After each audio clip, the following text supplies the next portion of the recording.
Hello guys, Ben Deakin here, Hiplok ambassador. Today we're going to show you 3 skills that you guys can do on your bike in a small space.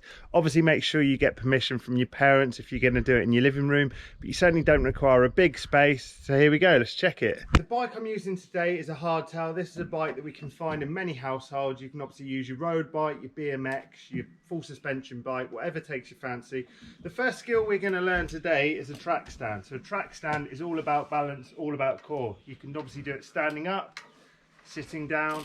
If you find that too hard, what we can actually do is almost just do a slow race. So we're just going as slow as possible, and it's all about balance. Once we get into that track stand position, we start taking hands off, all of that. So there's 3 things that you guys can give a go. If you find it too easy, then obviously you start taking limbs off. If you find it too hard, then ride really slow.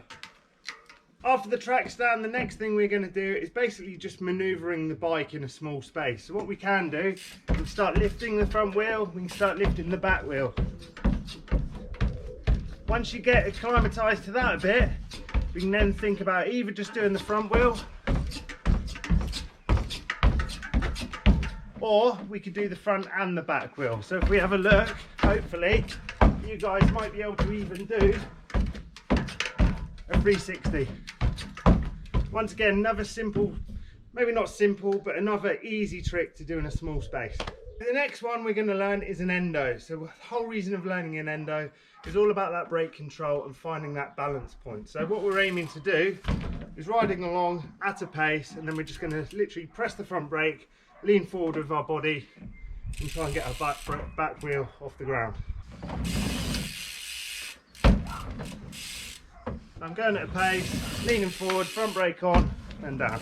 After the endo, there's a couple of options. If you found that too hard, then all I want you to think about doing is just unweighting the back wheel just a couple of millimetres off the ground to feel where the bike goes unweighted. And if you found that too easy, then there's a couple of options. The first one we're going to think about is the rollback. So therefore, we're still going to do the endo, and then as it comes back down, we're going to start pedaling back, lean back as well. And hopefully that should take us back to where we start from. After we've done that, this is probably the hardest one out of all these 3, and that is the no-footed endo. So basically it's exactly the same. We're going to try and get our bike to that balance point.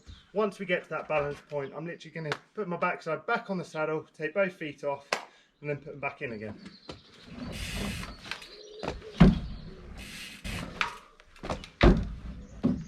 Well, there we go. That was many a challenges just for you guys to try in a small space. Give it a go. Let me know how you get on. Cheers. Oi, oi.